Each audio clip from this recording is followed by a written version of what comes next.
Excuse my voice tonight if it crackles up, if you hear me sniffing a lot. I have a nasal infection that I've been going back and forth to the doctor about, and hopefully we can get this taken care of, but that's not going to stop me from making videos. So, tonight's video is going to be a little bit longer than usual, than what it would normally be. Because for some reason tonight, I just want to just take my time, really just vent, and just really just talk about what's really going on in my mind and in my heart. And pretty much like the main topic of this video is just going to be simple. It's going to be simple as this: avoiding confrontation. And tonight I just want to talk about like the importance of it. It's really, really important to avoid confrontation, because getting into confrontation can really cause you some serious problems. It can really put you in some serious dilemmas in your life that sometimes you can't get out of. Like, think about how many people is in jail right now for life. They're sitting in a cell right now in the middle of the night with their hands in their head thinking, with their head in their hands thinking like, if I had just avoided that one argument, maybe this and that wouldn't have taken place. Yeah, I feel like it's a lot of people in jail that think that, but it's already too late. Simply because it was just a lack of self-control. And all through my life, as a teenager, as a young boy in general, I've always suffered this problem. Essentially, my temper. That's mainly what my problem has stemmed from, is that temper of mine. And the temper has nothing to do with me thinking I'm Joey Badass or thinking I can beat this one and thinking I can beat that one, because I know I'm human. I could get taken out just like anybody else. But my temper is rooted from being bullied. And I've been bullied for a long, long time. I've been bullied by people that were supposed to be there for me. I've been bullied. I've been bullied by so-called friends. And bully doesn't even always mean physical. Bully can just be verbal. You can verbally bully somebody. You can verbally hurt somebody's feelings. But not to get off topic, I just want to talk about avoiding confrontation. Just because, for example, you walk away, excuse me, just because you walk away from somebody that's challenging you to a fight, or somebody may cut you in the line at the grocery store, or you may be at the check cashing place and somebody may get nasty with you behind the counter. You're not weak because you were still reacting in a nice way, or you still handled yourself as an adult in an adult conduct. I feel like usually when you respond to a mean person, or you respond in that argument, you automatically you've disqualified your point. You're proving the other person right the moment that you respond to them. And I just feel like that is an extreme area of everybody's life. And it's something like the ego, actually, if you really ask me. I feel like everybody has that ego. And a lot of the time it's not even intentional, but everybody has that ego because we've all been taught from children, you never let nobody bully you. You never let nobody do this and do that. Everybody was taught, hey, if this person hits you, you hit them back. We've all been taught that. You know what I'm saying? Like, who really is going to actually turn the other cheek? We know what the Bible says. We know what, pretty much what Buddha said. We know what all these different sages said. But at the same time, who's really going to actually take that stand and actually put themselves in a position of mastery where they can actually master that? Sometimes people feel more powerful and more superior because they reacted, or because they may have demolished somebody because they said this or they said that about their mom or their family.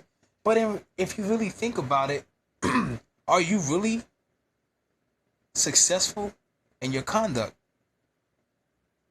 Or have you proven to the other person that you're just childish, just like them? You get angry and throw a tantrum, and I'm guilty of this. You get angry and throw a tantrum, you're really showing people your mental and showing people your level of self-control. And it's always been a task for me because I've been in situations where I would be extremely nice to people. And I mean extremely nice to people. Do all I can for people. And they still turn around and give me their ass to kiss. And I feel like that's one of the hardest areas of anybody's life to master, that conduct of meek silence. Somebody trying to start a confrontation with you, just remain silent and speak only if necessary. I made a quote a while ago, and it says, I must remain silent. The less I speak, the less others will have, the less others will know to talk about. You know, you'll always be in a state, if you're silent, who can really put anything against you? You didn't say nothing. What could they have really said about Jesus even throughout the crucifixion? This man did not say nothing the entire time. He was silent and only spoke when it was necessary to speak. So they can't even write down in the Bible, they can't even record in the Bible that Jesus lashed out at them when they hit him, or he tried to defend himself when they were lying on him. He didn't chase down no lies. Not at all. If anything, it spoke for itself in the end. When they pierced him in the side, and it was half water and half blood, and one of the Jews fell to their knees in the movie The Passion of Christ, he fell to his knees and said, truly, this man was the Son of God. Now, if Christ had responded in a violent way, the whole plan would have been messed up, and his point would have been completely disqualified. He's clearly telling us to turn the other cheek when somebody slaps you. He's clearly telling you to love those and pray for those who persecute you and despitefully use you. He's telling you all these things. So what would he have looked like if he had not led by that example? So right there, that is a supreme example of self-control, and self-control in your conduct, and not allowing people to tear you down to their level. And it's just so important to avoid confrontation, because avoiding a confrontation can save you a trip to the cemetery. Avoiding a confrontation could save you a trip from the hospital. Avoiding confrontation can really avoid you from even going to jail. You may snap just 1 second. Just snap. You may snap one time. One time. For 1 second and kill somebody. And then you go to jail for life. Life ruined. Then what? Are you arguing with that person? Was your point proven? Not at all. Not at all. So, I just find it really important that we all work on that. And I'm one that really needs to continue to work on it. And I must say, if anybody don't want to admit it about me, I'm doing really good. I've done a lot better. I'm human. I still get upset. But I'm doing good. And I know I'm doing good, because I remember a time you looked at me the wrong way. I wanted to knock your mouth loose. Like, that's how I was. I would, like, really want to walk up to you and knock your head to the other side of your shoulders. Like that's the kind of temper that I had. And like I said, it had nothing to do with trying to be Joey Badass. It's just that I have been bullied all my life. So anytime I felt bullied or belittled, I feel the need to react. Or feel the need to say, you're not going to bully me. You're not going to step on my head any longer. You're not going to do this to me. So, I don't know. I just wanted to just vent that out there tonight. I'm not, like I said, I'm not trying to be no leader. I'm not trying to be no inspirational speaker. I'm just speaking from experience because I've really been bullied bad. I mean, verbally and even physically. I've been bullied and I had to fight. That's a lot of the reason why I didn't really, do well even in school a lot of the time because I was so busy fighting, fighting my way through. And I'm not just talking about physically, I'm talking about mentally, just fighting my way through.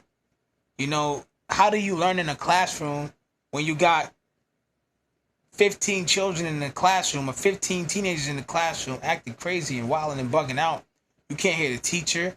You can't even understand the accents of the teacher halfway. So it's like, how the hell do you really learn in situations like, how do you do this? How do you do this? How? There's some people where their intellect is so high they can block it out, and some people can't. I was one of those people that just could not really block out a lot of noise, while trying to learn. I'm one of them kind of people that I'll graduate school faster online rather than actually going to sit in a classroom because of the fact that I have more of an advantage of quietness and I can really focus. I don't have a lot of people around me, to be running their mouths. It's just a very great, I think that was one of the best inventions. Whoever came up with it, I don't know, but you did a great job because that is going to help a lot of people get through school and get educations. It's going to help people that don't have transportation, and I'm in all those situations. I have no choice but to go to school online right now because I'm going through a lot of stuff, and it's hard just getting to that, but long story short, avoiding confrontation is an aspect of all of our lives that we really need to learn to master so that we don't get ourselves in trouble, so that we don't go down a path of destruction, so that we don't disqualify our points, and so that we don't belittle ourselves, and so that we don't feed the ego. Because I feel like the more you feed the ego, that is down a path of destruction. I feel like a man with an immense amount of an ego is more dangerous than a schizophrenic person with a gun. I feel like your ego is more dangerous than that. Because the ego will lead you nowhere. The ego will lead you alone. Nobody won't even be bothered with you. I've learned that from experience. I'm talking about me. If it's a situation where nobody wants to be bothered with you, then maybe it's time for you to check yourself. When I saw that my temper was causing people to draw away from me, not so much that I cared about who was around me, because at the time I didn't really care and still don't really care. But at the same time, I'm not going to be arrogant and be like, I'm not changing for nobody. Sometimes a change is very necessary. If you're in a situation where nobody wants to be bothered with you, nobody wants to even be around you, then now it's time for you to check yourself and see what it is about yourself that's causing people to be driven away. There has to be a source of the problem. If you plug it's this thing for mice. If you plug it in the wall, it drives all mice and bugs away. That source is what's driving them away. So what is it about me? So you gotta ask yourself, what is it about me that's driving people away? What is it about me that's drawing a lot of confrontation? Sometimes it's not you, because like I said, I'm in the same situation. Sometimes confrontation just seems to find me. I don't even be bothering nobody. When I'm out there, I go to the store, I go to the doctor's office, I go wherever I need to go and run my little errands, do whatever I gotta do. I come home. I've been through so much, I don't even want to be friends with nobody. Just leave me alone. I'd rather be alone. Just me and my woman. That's all I want at this point. So, avoiding confrontation is an area where we should all master. Have a great night.